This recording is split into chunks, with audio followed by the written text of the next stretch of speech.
สวัสดีค่ะวันนี้ป้าอิ๋วนะคะจะชวนเพื่อนๆมาทำอาหารให้กับน้องหมาของเรานะคะปกติเนี่ยน้องหมาที่บ้านป้าอิ๋วเนี่ยนะคะเขาจะกินอาหารตอนเช้าเนี่ยเป็นอาหารเม็ดหรืออาหารแห้งนะคะแล้วก็ในตอนเย็นเนี่ยป้าอิ๋วก็จะทำเป็นอาหารที่ทำจากเนื้อสัตว์นะคะมาปรุงสุกแล้วก็เติมพวกผักลงไปเพื่อให้คุณค่าทางอาหารให้กับน้องหมานะคะซึ่งน้องหมาบ้านพี่อิ๋วเนี่ยเป็นน้องหมาไซส์กลางนะคะเป็นพันธุ์ Border Collie นะคะเป็นไซส์กลางแล้วก็ทานจุนะคะเพราะว่าหมาพันธุ์นี้นะคะเป็นพันธุ์ที่มีพลังงานเยอะนะคะแล้วก็เป็นหมาที่ค่อนข้างแอคทีฟมากนะคะเขาจะใช้พลังงานเยอะก็ป้าอิ๋วต้องทำอาหารตอนเย็นให้เขาเนี่ยเยอะๆหน่อยเพราะว่าหลังจากที่เขากินแล้วนะคะเขาก็อาจจะออกไปวิ่งข้างนอกนะคะไปขับถ่ายแล้วก็กลับมานอนหลังจากนั้นอีก 7-8 ชั่วโมงเขาถึงตื่นมาในตอนเช้าก็จะกินอาหารแห้งอีกครั้งหนึ่งนะคะเดี๋ยวตามป้าอิ๋วไปดูนะคะว่าป้าอิ๋วจะปรุงอาหารให้กับน้องหมาของป้าอิ๋วยังไงบ้างนะคะซึ่งไอรายการอาหารพวกนี้ป้าอิ๋วค้นดูจากวารสารนะคะการเลี้ยงสุนัขในต่างประเทศนะคะอิ๋วก็เอามาบอกต่อนะคะเผื่อว่าเป็นประโยชน์กับเพื่อนๆที่เลี้ยงสุนัขนะคะแล้วก็เพื่อนๆที่รักน้องหมาของเรานะคะอยากให้น้องหมาของเราอยู่กับเราเป็นนานๆนะคะส่วนประกอบที่ใช้ทำอาหารให้กับน้องหมาที่บ้านป้าอิ๋วนะคะป้าอิ๋วใช้ไก่งวงสับนะคะซึ่งซื้อมาจากร้านอันนี้คือ1 พาวนะคะก็คือประมาณ4 ขีดของเมืองไทยนะคะแล้วก็มีความ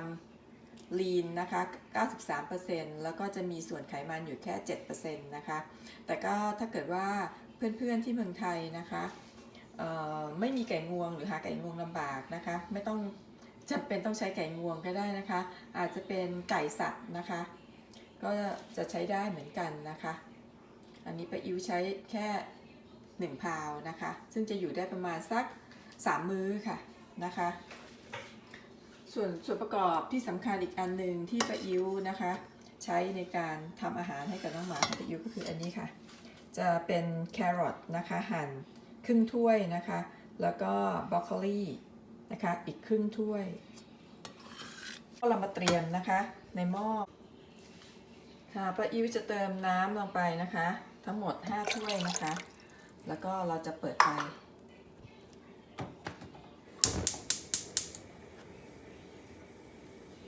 นะคะระหว่างนี้เราก็รอน้ำเดือดนะคะค่ะหลังจากใส่ไก่สับไปแล้วนะคะเราก็รอให้มันเดือดนะคะซึ่งตอนนี้ยังไม่เดือดเพราะว่าเราใส่ไก่ไป1 พาวแล้วนะคะมันก็ค่อนข้างเยอะนิดนึงนะคะต้องรอแป๊บหนึ่งระหว่างเรารอเราก็ใส่แครอทไปด้วยนะคะใส่แครอทไปใส่ไปเป็น texture นะคะให้น้องหมาเราได้เคี้ยวนะคะกึบกับกึบกับนะคะแล้วก็มันก็มีประโยชน์กับสุนัขด้วยนะคะน้องหมาของเราด้วยนะคะ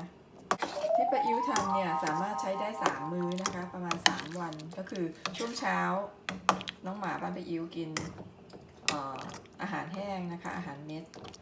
แล้วก็ตอนเย็นเนี่ยก็จะได้กินอาหารอย่างนี้นะคะ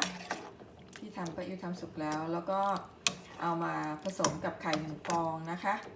ไข่ต้ม1 ฟองเดี๋ยวเวลาตอนทำเสร็จแล้วเวลาจะให้น้องหมากินเนี่ยเดี๋ยวป้าอิ๋วจะถ่ายคลิปไปให้ดูนะคะว่าป้าอิ๋วผสมยังไงนะคะให้กับน้องหมาของป้าอิ๋วค่ะตอนนี้ก็เริ่มใกล้เดือดแล้วนะคะพอใกล้เดือดเนี่ยป้าอิ๋วก็จะเอาบรอกโคลีนะคะใส่ไปใครไม่มีบรอกโคลีจะเอาก้านคะน้าก็ได้นะคะ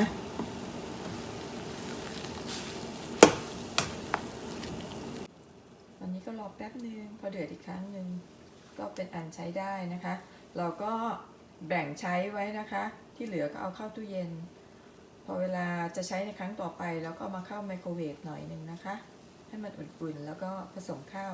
ให้น้องหมากินนะคะใกล้สุกแล้วหน้าตาก็ใช้ได้เลยล่ะเนาะ รอให้เดือดทั่วถึงอีกครั้งนะคะแล้วปิดเตาเลยนะค่ะและนี่ก็เป็นหน้าตาอาหารนะคะที่หลังจากเสร็จแล้วป้าอิ๋วเอามาใส่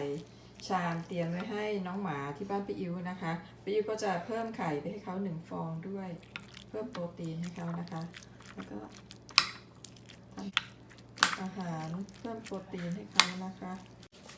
ค่ะและนี่นะคะคืออาหารของน้องหมาบ้านป้าอิ๋วนะคะเดี๋ยวโคดี้เขาจะกินให้ดูนะคะ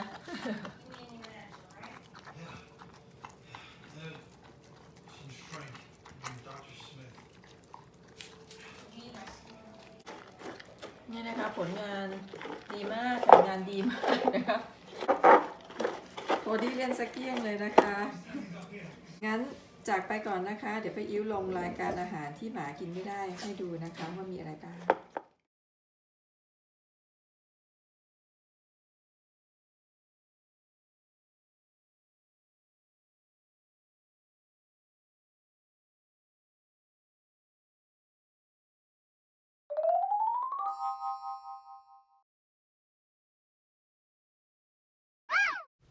อาหารสุนัขที่ดีนะคะจะต้องมีส่วนประกอบของโปรตีนเป็นอันดับแรกนะคะใน first ingredient ซึ่งถ้าเราพลิกจากฉลากดูด้านหลังนะคะหลังจากคำว่า ingredient ถ้าขึ้นมาเป็นเนื้อสัตว์นะคะที่เราเลือกให้น้องหมาถือว่าเป็นอาหารสุนัขที่ดีแต่ถ้าหลังจาก ingredient ขึ้นมาเป็นคอนหรือส่วนประกอบอื่นๆนะคะถือว่าเป็นอาหารสุนัขที่ยังไม่ดีพอค่ะ